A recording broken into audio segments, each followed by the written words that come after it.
Hey everybody, welcome back to Reason for Truth. I'm your host, Steve Garofalo, with a dear friend, a new friend, but a very dear friend, Mr. Mark Whitacre. You know, sometimes you meet a guy or a friend that, listen, you hit it off immediately. You're like, if I was in college, I would be like, you got to be my roommate. He's just a godly man. He's respectful.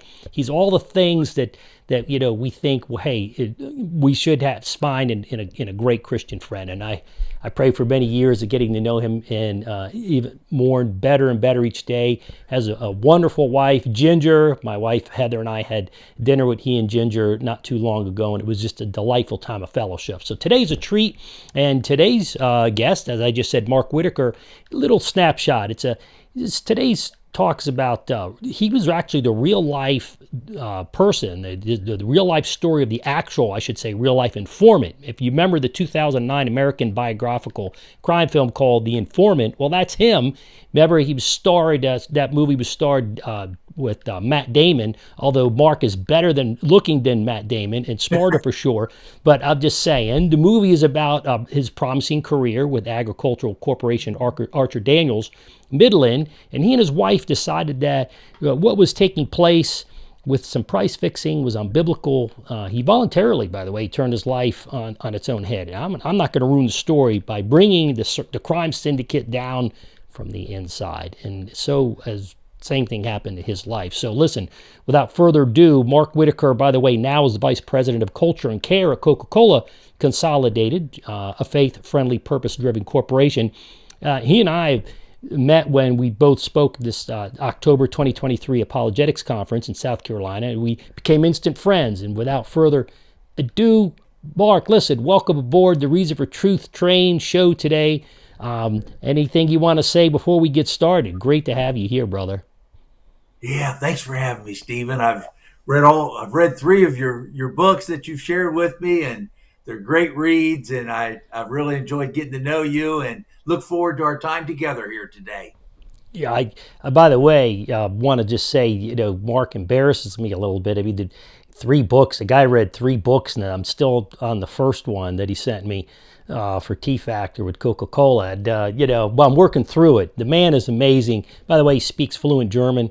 I'm not even get into it. It's got his advanced degrees, and he can tell you about that. But listen, Mark, let's jump right in. I wanted you to share a little bit. I want to rewind in telling the story, because I think in telling any story, all stories kind of start from, they have a start point, a midpoint, and an end point. But I want to go back to your early life and your faith journey. Could you give us a little insight and start there with your story today?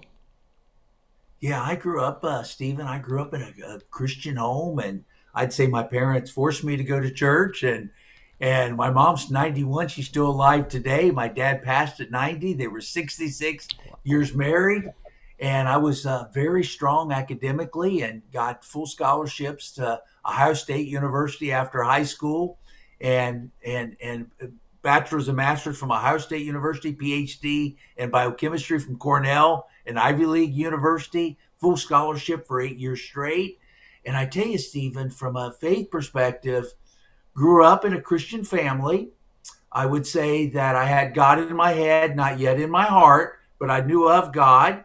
I felt a little bit forced to go to church and a little bit forced to read the Bible at that age. But then in 8 years of college, Stephen, in a secular universities, Ohio State and Cornell, never met one Christian professor in my eight Wow. years.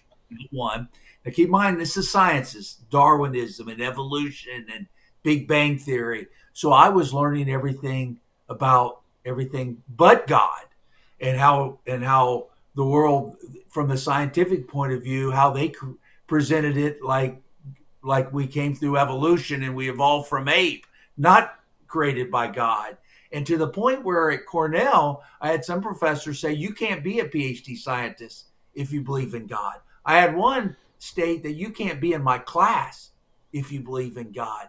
So by the time I was 22 years old, started my PhD at Cornell on full scholarship, I recall telling some of my fellow students, my parents are Christians because they didn't go to college. They don't know better. I mean, that's Wow. where I was. That's where I was by the time, after 8 years of the secular universities. I I really thought there was not a PhD scientist in the world that believed in God. So yeah, I would say the universities took me away from even exploring God at that phase of my life. Yeah, that's a super great point. I mean, I'm a big proponent, as you are, of education. I think it's real essential in today's age. I think one of the problems is the universities have been taken over, and that's been going on for better part of 100 years plus. We've been going more liberal. A little bit of background, what in our education system. What happened is probably 20s and 30s, especially. Secularism started to creep into the first 151 major schools and universities in the United States, and what happened is people, the professors started leaving and going to the seminaries. So they retreated from the university. They started to little by little. And I just heard of statistics that close now to 95% of all professors are liberals, I'll say atheists probably, or agnostic at the very best. So understandable what you went through. And, And think about that, it, yeah, that was I finished at age 25 my PhD at Cornell. I'm wow. 66. So you're talking 41 years ago. It's probably worse today. That's Oh, 41 years gosh. ago. Yep, yep. I would agree with you. That number wasn't quite 95% back then, but probably 40 years was probably closer. I would take a guess 60% easily, maybe 70, even Yeah. then. So, yeah, well, And you especially survived. scientists, it Right. was with so much training in evolution and Darwinism and Big Bang Theory. There's so much in everything but creation. Creation wasn't even mentioned as part Yeah, of the science. So the secular university scientists, it was amazing. The education really took me away from exploring God. yeah. That's amazing. It's sad. Similar. I went to University of Maryland, and I never ever heard of Campus Crusade for Christ. I heard of all the other secular organizations, and you can imagine what they are, but I never heard of one Christian organization. Lived on campus 4 years at a fraternity house, Kappa Sigma. Great bunch of guys, but wasn't a Christian environment. Fast forwarding, how did your life change 26 years ago when you became a believer in Jesus Christ? What was the turning point? What led up to that? Well, I look forward to sharing that. Graduating from Cornell at age 25 and not being a Christian, and this is in 1983, Stephen, it's when the whole biotech industry was exploding. It's when Genentech had just started. All the pharmaceutical companies were starting biotech divisions. I mean, there were 10 jobs for every PhD student. And I tell you, if you don't have God in your life, you're gonna follow something. Yep. And I tell you, I followed false idols. I got caught up uh, into materialism and greed and corporate America and worried about my title. And by the time I was 32, to give you a good example, 7 years after I graduated, by the time I was 32, I was vice president in Germany, living for 4 years for a Wow. large chemical company. And by the time I was 32, I was hired from Germany by a company known ADM, Archer Daniels Midland, 56th largest company in America, 56 on the Fortune 500. They were 70 billion in revenue, 30,000 employees, so one of the biggest companies in the world. And I was divisional president of the company at age 32 and corporate vice Wow. president of the company. I was ranked number 4 level executive out of 30,000 employees. We had a 75-year-old CEO, a 69-year-old president, and I was 32 as divisional president, corporate vice Wow. president, being groomed to replace the president and COO. And I had that position for almost 8 years. And I tell you, I got caught up in that. If you don't have God, I can remember my first week, the 75-year-old CEO came back and he said, Mark, you're ranked number 4 executive out of 30,000 employees. With the 7 top executives get their own jet. So I had my own Falcon 50 for 8 years, my own corporate jet. I bought the CEO's home. He wanted to move to something smaller, being 75 years of age. So he gave me a huge startup bonus. And this is my third month, or I'm sorry, my third week working there. Wow. He gave me a huge startup bonus to where I could buy his home. It was a 13,000 square foot house, Whoa. garage, horse riding stables with an inside arena. and 3 golf greens on the property, swimming pool. I mean, it was a mansion.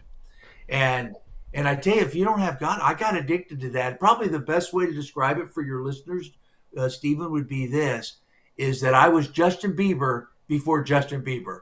You know, Oh the my man, gosh. yeah, Yeah. I was 32 years of old at 32, and that became my idols.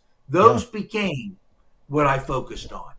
Being divisional president of one of the biggest companies in the world, and all the bells and whistles that came with it. Yeah. No, that makes sense.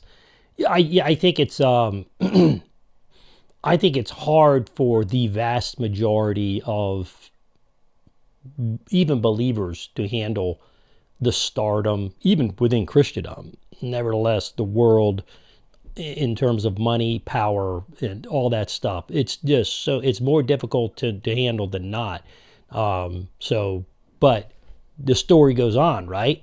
So, Yeah, how did what led to your passion and your faith and your work? Well, before that, what happened? I guess before, because now you're working, you're sharing your faith in the marketplace, which we're going to get to. But how did that lead to where you're at now? I mean, how did the story unfold? So you yeah. got Let me there. kind of share. I Let me know, I kind of know, share I the know. Your wife experience. Ginger played a little part on that. Yeah, In she that, did. A tremendous part on that. And Ginger and I met when we were in 7th grade and 8th grade. wow, Then we went to our high school proms. We met in the school band.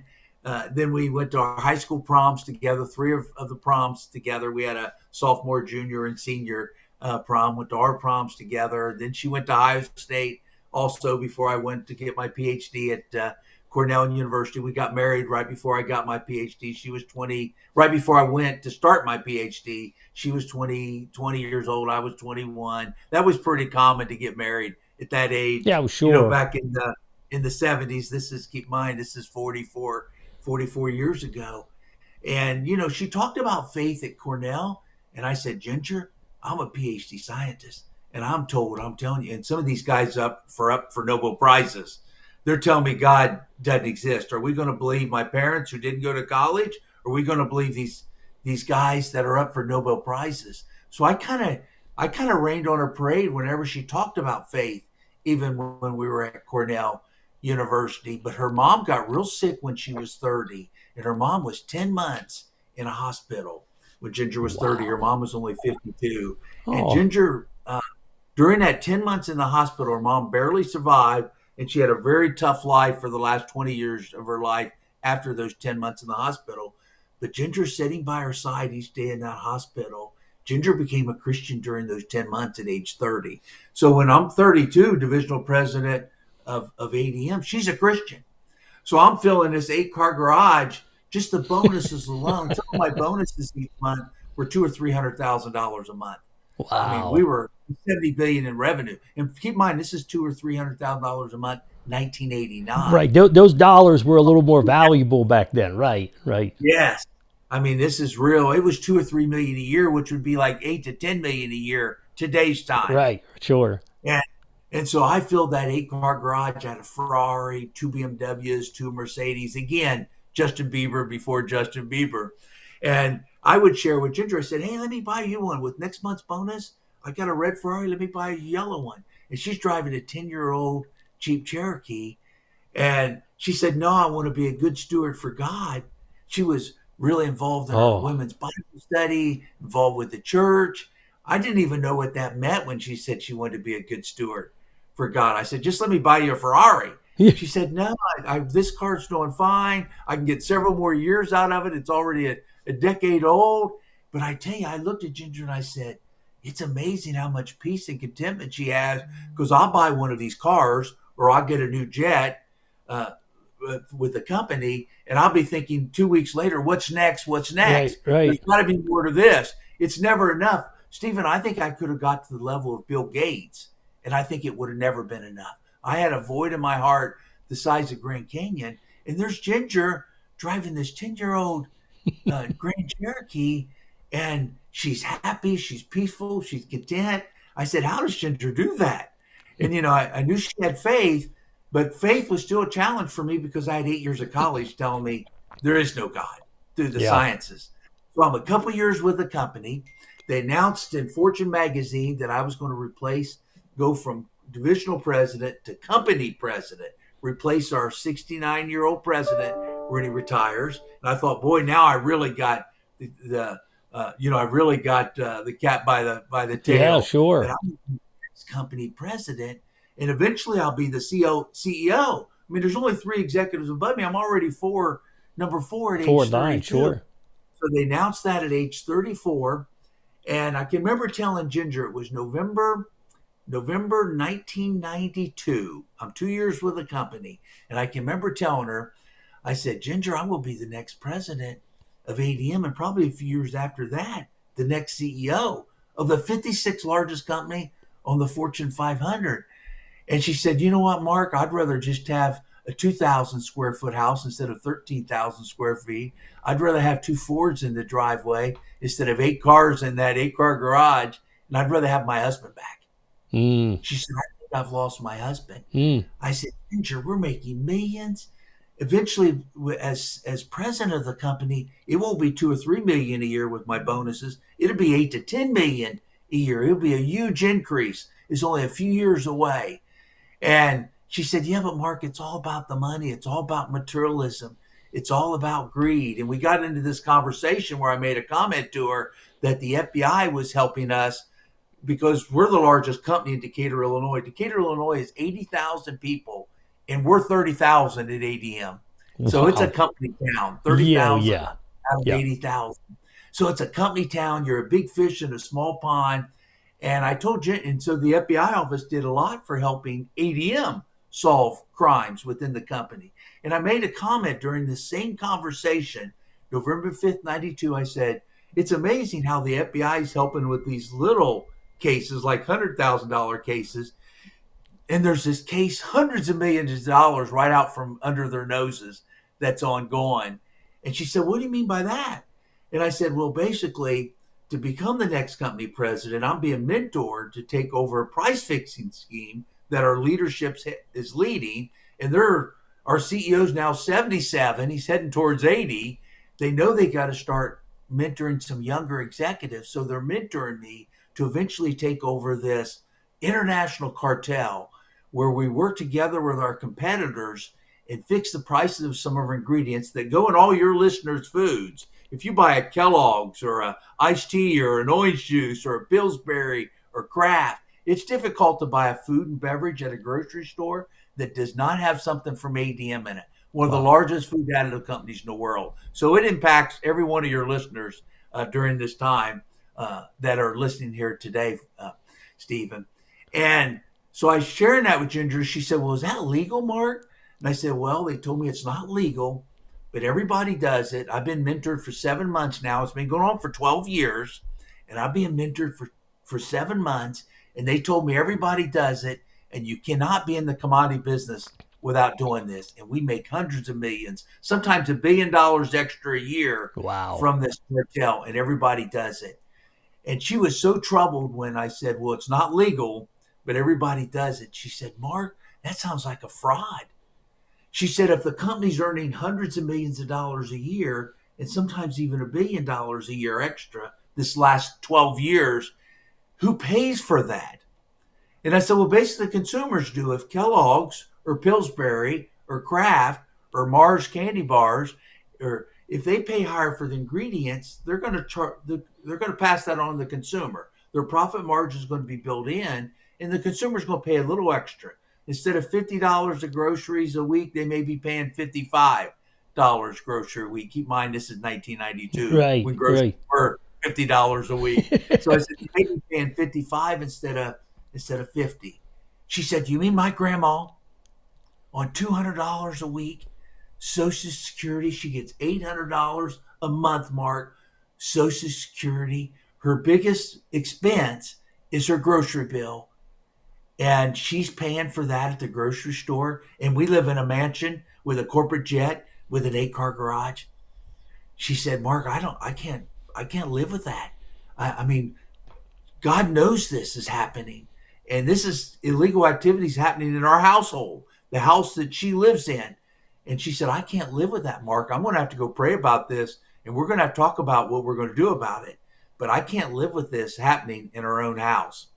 And she went back in her study and prayed a couple hours, and it was an interesting conversation that happened after that. Well, I can imagine. Oh my Yeah, God. so What'd you she do? came out. She came out a couple hours after, and I tell you, I knew when she was praying about it, I knew I was in trouble. There was nothing that turned out good for me in terms of where my focus was. Right, right. Nothing that turned out good for me when she was praying about something. And she came back a couple hours later and she said, Mark, God led me to a decision. She said, God led me to, you're involved 7 months with this international cartel. It's been going on for 12 years. You've only been the company for 2 years. What a perfect time to turn yourself in and expose this massive fraud that is basically ripping off consumers around the world. Because ADM's a global company, Sure. Europe, Latin America, Asia, multiple plants around the whole world. And she said, we need to expose this case. And if you don't expose it, and if you don't tell the FBI what's going on, I'm going to do it. But we're going to do it, and we're going to do it today. And Well, I can mom, remember mama, saying, mama wasn't leaving any air between there. Not a no, hair. she wasn't. She wasn't. I said, Ginger, I could go to prison for breaking antitrust laws. Price fixing is illegal. But I said, Ginger, even bigger risk for us. The CEO is a billionaire. He owns 5% of the 56th largest company in America. He's the single largest shareholder. He's best friends with President Clinton. He's on the phone on a regular basis with President Clinton. He will destroy us. And I never forget her saying, she said, her CEO is bigger than my CEO. Her CEO is Jesus. Yeah. And I said, well, Ginger, our CEO lived in this house for about 30 years that we live in right now. And he lives 7 miles down the road and he will destroy us. And she said, Mark, God will protect us. This is the right thing to do. She prayed about it. And this is what we're going to do. We're going to expose this case and we're going to do it today. And there was no talking her out of it. Oof. That's a heavy day, Mark. That's a heavy Yeah, she day. said she'd rather be homeless. She literally went to the point she said she'd rather be homeless than live in a house where illegal activity was occurring. So Yeah, did so you? that was a life-changing day for us. So we're sitting with the FBI, the very agents that were helping us on a lot smaller case. That we were sharing with the FBI, with her by my side. She was making sure everything came out, all the truth came out, and that I shared everything that I shared with her. And we were sitting with the FBI for almost 4 hours that very day, November 5th, 1992. And I had a choice that day, Stephen, to either be arrested because I just confessed to the largest price fixing case in U.S. history, Sure. as it was. So I either had a choice to either be arrested or wear a wire. And I became an FBI informant and wore a wire 8, Wow. 9, 10 hours a day for 3 years to help them resolve the biggest price fixing case in U.S. history, started by my wife, Ginger, a stay at home mom of 3 young children. That must have been a little stressful, I would Oh, it assume. was the stress in my life. I lost 60 pounds wearing a wire. People at work thought I had cancer. The FBI would tell me there's a documentary on my website. And as you mentioned, there was a Hollywood movie with Matt Damon, but the Hollywood movie made it look kind of like that was a Hollywood version. But the FBI was so upset with the inaccuracy of the movie that they did a documentary to combat the movie. And it came Really? out 3 months after the movie. And it's on my website, markwhitacre.com. If you go to Okay. www.markwhitacre.com, and on the homepage, it's right under a picture of Ginger and I called Investigation Discovery, which is Discovery Channel. It has a documentary that the FBI, all three of the real agents, FBI agents, Ginger and I, and that came out a few months after the movie. And people watch that documentary and they watch that movie and say it's two different stories. And here's the thing I wanted to point about that documentary that the movie didn't capture. The FBI was telling me, as the documentary makes clear, Mark, if these guys catch you, they're going to kill you. And to hear that a couple times a week for 3 years took a Wow. tremendous toll on my life. Tremendous toll. Most stress, most adversity that I went through in my life Oh yeah. was wearing. Wear that wire. I mean, it's like combat. It's like going in the military. Knowing that, I mean, it's amazing that you survive. I mean, to me, it's miraculous that you went 3 years.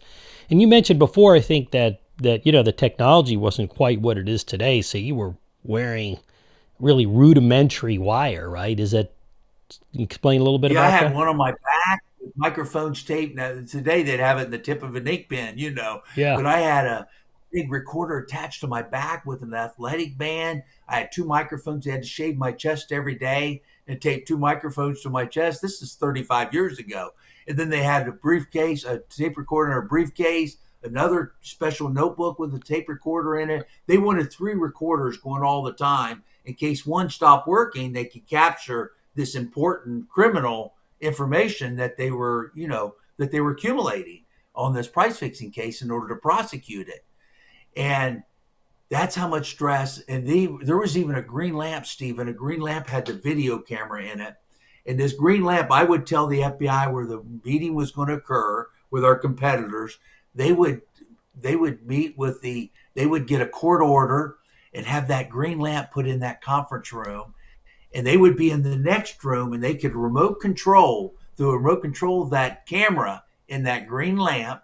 And they captured, because they wanted to show a jury, this was a 7-week trial in Chicago where everybody was convicted, and they wanted to show a jury what was happening, not just videotape but Yeah. audio.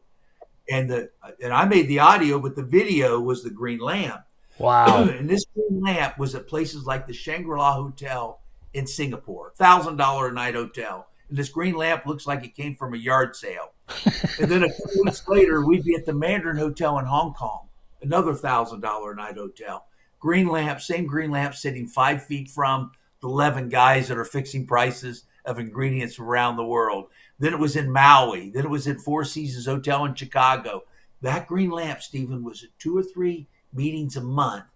The same 11 guys sitting 5, 6, 7 feet from them for 3 years. And I look And they back and never picked up it was the same green no, lamp. That's no, that's what's thank that's God there was not a woman criminal among us, because that green lamp was following us around the world. oh god. You know what? I have to think that that green lamp is in the Spy Museum in Washington D.C. with the FBI. They have the museum. I have to think it's in. If not, we need to get it and put it in there. They have Golly. a lot of equipment. That green lamp ended up getting broken, but they do have a lot of equipment that I wore undercover in the FBI museum. They do. And Okay. yeah, All right, good. I'm so taking my son there. I have to check that out. Yeah. yeah, so this is kind of what was happening, and the stress of that, like I said, was unbearable, because they said, Mark, if these guys catch you, that documentary with the three real agents really captures the tone of what happened 30 years ago. And they're saying, Mark, if these guys catch you, they're going to kill you. And so, that's how much the stress was. So after 3 years wearing a wire, I was spent. I mean, I didn't know who I worked for, ADM, the FBI. I didn't know who I was. And they gave me a Martha Stewart sentence, a 6-month plea agreement, deal of a lifetime for all my cooperation. And Ginger and I are in front of my lawyer, and Ginger said, Mark, let's put it behind us. Sign this plea agreement. You go in at age 38. You come out at age 38. We put it behind us. 6 months. Martha Stewart sentence. No razor wire, white collar, minimum security camp. Deal of a lifetime. And I looked at my lawyer and said, I don't know if I can do 6 months in prison, especially after wearing a wire for 3 years. And then Ginger said, Mark, I'm begging you, let's put it behind us. Let's get it over with. Sign this agreement. And I looked at Ginger, and this is probably one of the most life-changing events that's ever happened in my life. I said, Ginger, it's all your fault I'm in this mess. I've had to wear a wire for 3 years because of you, Ginger. And I ripped up that plea agreement, threw it in a trash can, fired the lawyer on the spot, hired a group of lawyers starting the next day, fighting the case, and I fought the case in the courts for 3 years to get 8.5 years instead, and I had a 6-month plea agreement right in my hand. Wow. Wow. Was the prison not as nice as the one you would have gotten? Well, I went to some pretty good play. I went to mostly white-collar camps. For sure. Okay. Anything less than 10 years, you go to white-collar camps. Okay. There's no parole in the federal system, so I got a 10-year sentence, and you get 15% off good behavior. It's not Okay. like a state crime where you get parole and you do a third of it. You get 15% is the most you can get off Wow. on a I didn't know crime. that. Okay. Yeah, so a 10-year sentence, I do 8.5 years. I got the 15% good behavior, but there's no less that you can get in that. So I was so depressed, Stephen, And I think this is where my life started to change when I bottomed out. I wrote a 17-page letter to Ginger and my kids. I pulled my car in one of those garages, and I tried to take my own life. I tried to kill myself. I thought I can't go to prison for 8.5 years. I could have went for 6 months. Right. Now I'm age 40. I would have went in at 38 and got out at 38, but I fought the case for 2.5, almost 3 years in the courts. So now I'm 40, not far from 41. And I thought, I'm not getting out till 48. So I was so depressed, tried to take my own life. And I was hospitalized for a month, treated for post traumatic stress disorder and some of the things that happen when you wear a wire for 3 years. And, and the doctor gave me, or I'm sorry, not the doctor, but the doctor talking to the judges, they gave me 7 months to get back on my feet before I had to go to prison. Wow. Okay. And I thought, well, I'm going to find a way to take my own life. There's no way I'm going to go to. It didn't work this time, but I'm going to take my own life. And someone read about it in the newspaper. His name was Ian Howes. He was part of a group called CBMC, Christian Businessmen Connection. I was a month after I tried to take my own life, and he showed up in my house and he said, Mark, prison's going to be the beginning of your life, and you're going to find your true purpose in your life with the journey you're ready to start. Wow. And I Thank said, Ian, I'm God. about ready to go to prison for 8 years. How can this be the beginning of my life? He said, Mark, I'm telling you, I'm going to take you through a study called Operation Timothy. I'm going to introduce you to God, introduce you to Jesus. I said, Ian, I grew up in a Christian home. My parents are Christians. I said, Ginger forces me to go to church a lot with her and our kids. She's a Christian. So I know about God. I've been to church. He said, Mark, I'm not talking about going to church. I'm talking about a personal relationship with Jesus.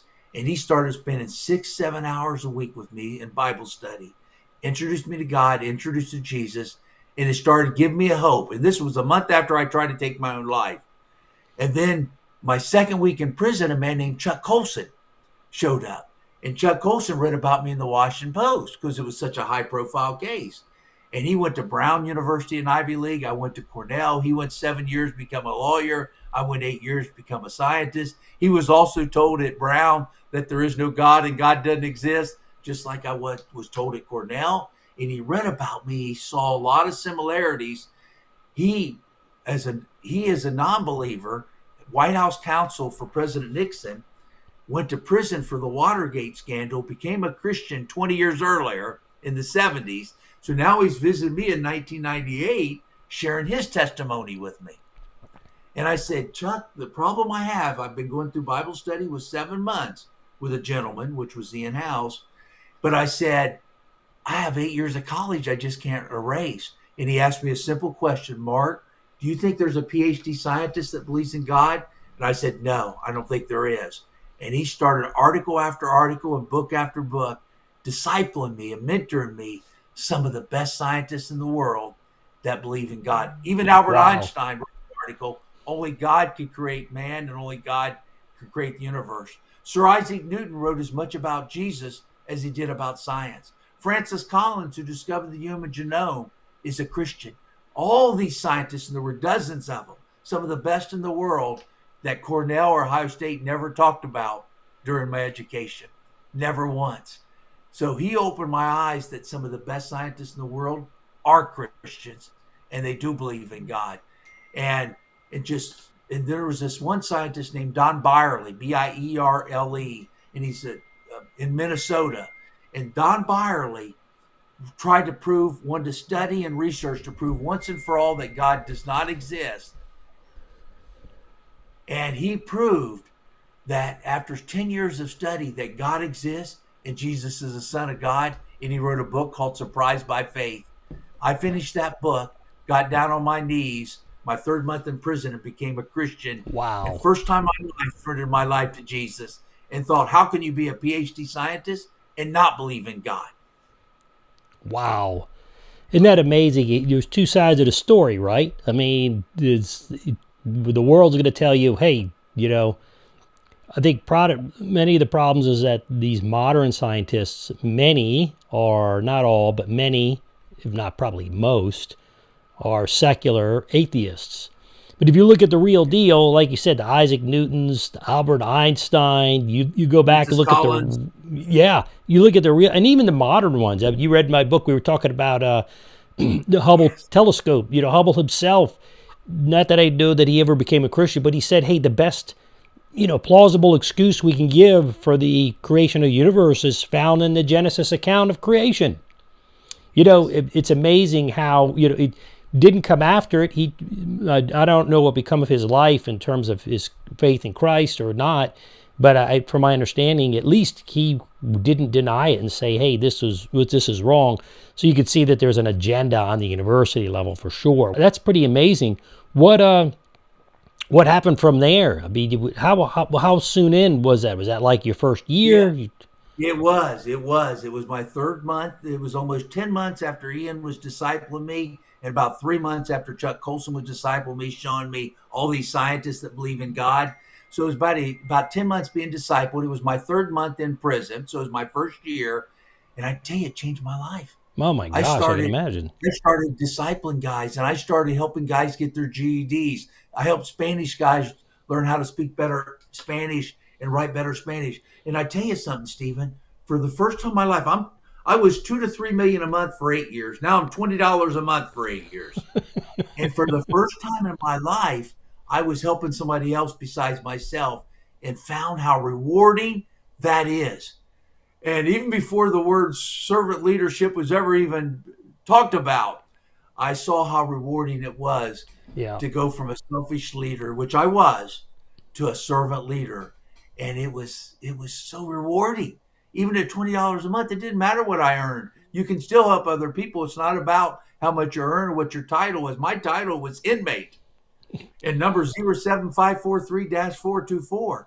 And they were the most productive 8 years of my life. Wow. Ginger and my kids were visiting me for the first time in my life. When she was coming prior to that, I'd say it was her fault and ADM's fault and the FBI's fault. I was always blaming someone else. For the first time in my life, Stephen, I was saying, Ginger, I've got no one to blame but myself. No one put a gun to my head and said I had to be involved with the biggest price fixing case in history. I could have left the company. I had the education. Could work somewhere else.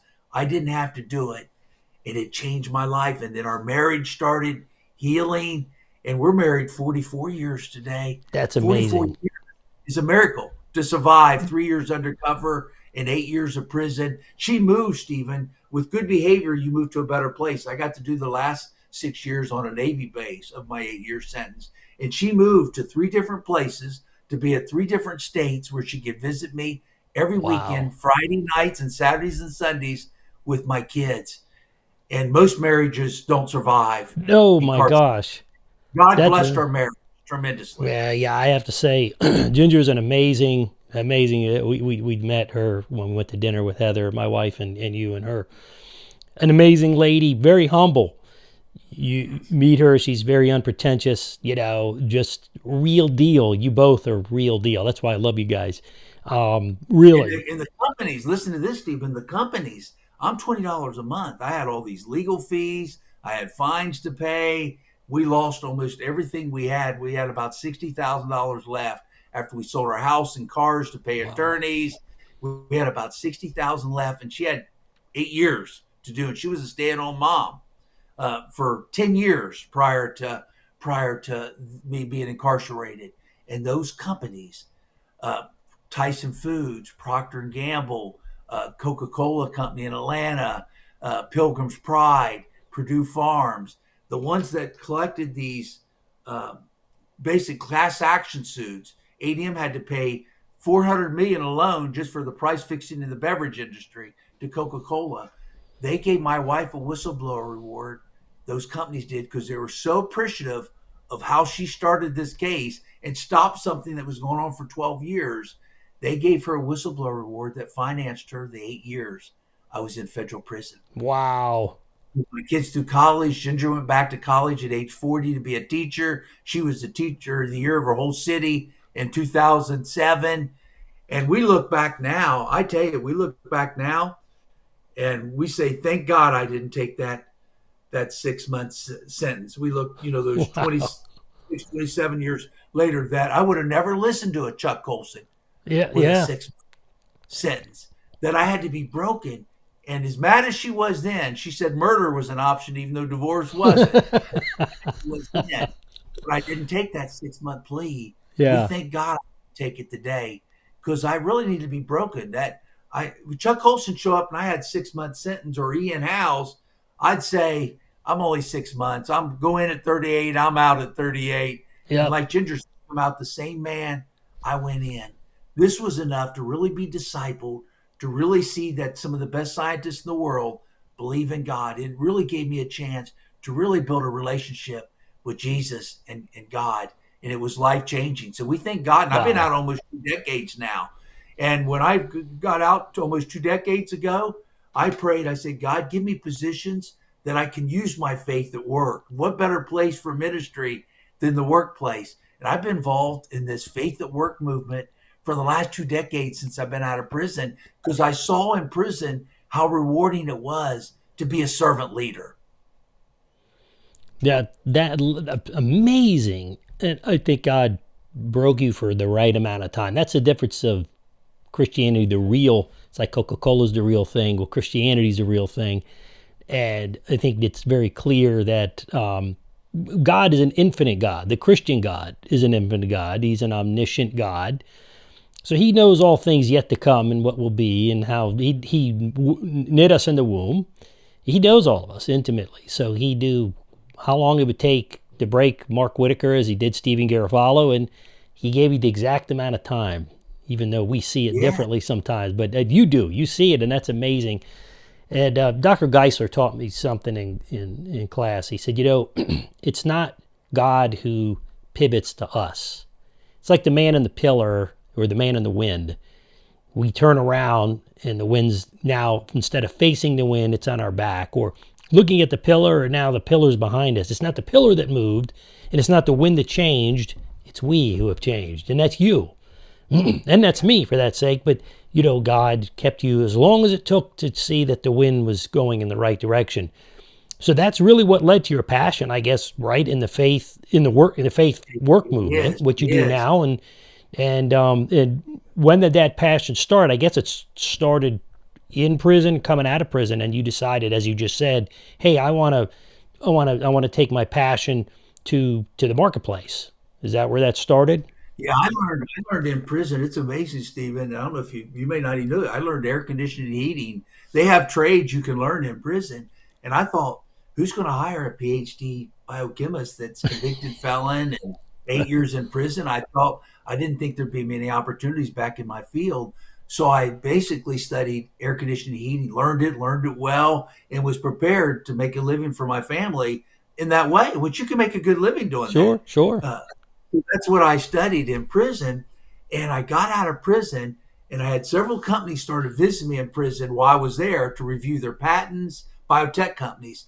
And I'd review patents. I tell you, there were some weeks I was 20 or 30 hours a week reviewing patents and strategic plans, and it kept my mind active Yeah, sure. while I was in prison. And some of those companies offered me a job the day I got out of prison.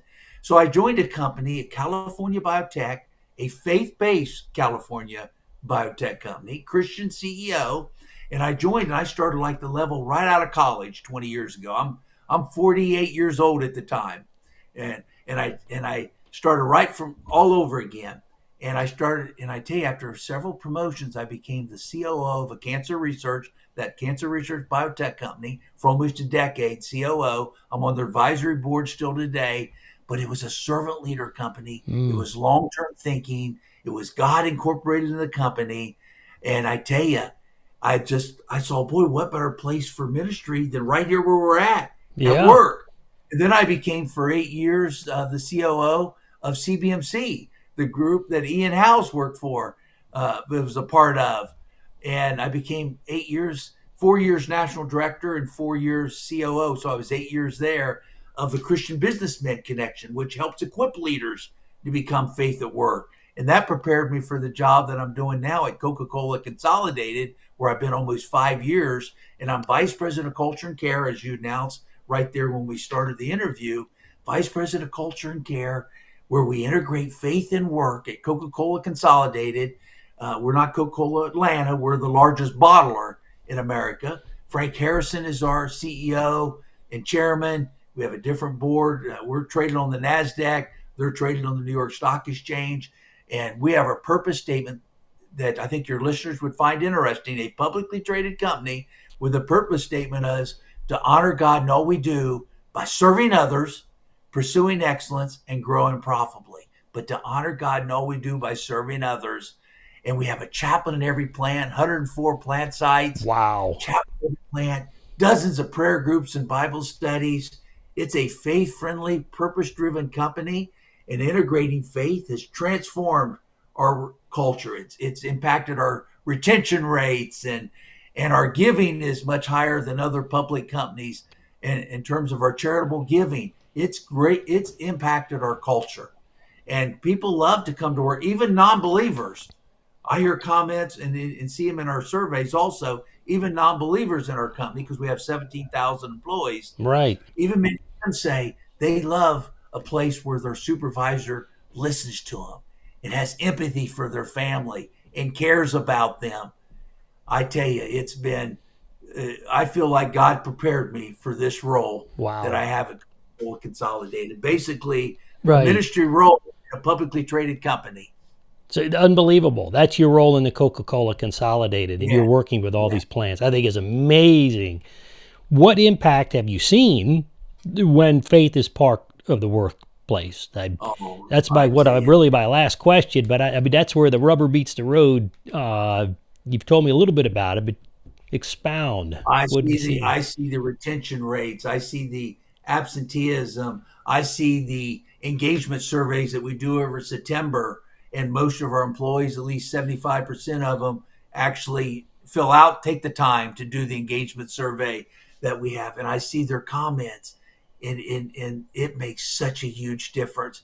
I tell you, even secular companies, if they see what it does to your culture, they would want to do this. Even a secular company, Yeah, because it sure. brings culture. But I tell you, the thing that excites me the most, having a chaplains in every plant, using corporate chaplains of Americas who we contract with because they do all the training and equipping, and the prayer groups and the Bible studies. I tell you what I see, Stephen, is averaging about 50 salvations and recommits a month, about 600 a year. Think about the non-believers that we hire Wow. that don't know of God, but when they get exposed to God fairly quickly when they join us, and many of those become Christians in the Wow. hundreds Wow. each year. Wow. No, Yes. you're right. I think Well, you in Frank's book, that Frank Harrison book's President CEO, he spoke with Billy Graham, right? I read that. You sent me the book, and he said that Billy Graham, which we and I had spoken about, this is true. It says not everybody goes to church, but everybody goes to work, right? In one yes. form or another. Well, And so well, Billy Billy Graham Graham said said the next big revival will be in the it'd be marketplace. in the marketplace, in the workplace, absolutely. Boy, you're in the right place. Yeah, I get excited just talking with you because it's a big passion. When I came to Charlotte 24 years ago, uh, came to study under Dr. Geiser. I told Dr. Geiser I want to impact the marketplace because I saw the same thing. I said, I looked around. I said, well, not everyone goes to church, but everybody goes to work. And I think that's you want to say what made America great. That's what made America great is people, as you said, even the non-believer who lives by Christian principles and the Word of God are blessed through that, directly or indirectly. And I think that the work that you're doing, Frank Harrison, bless he and his family, Coca-Cola. Yeah, I go back. I love it. The real. I remember as a kid, Coca-Cola, the real thing. And, Yeah. Christianity is the real thing. All of the things are not the real thing.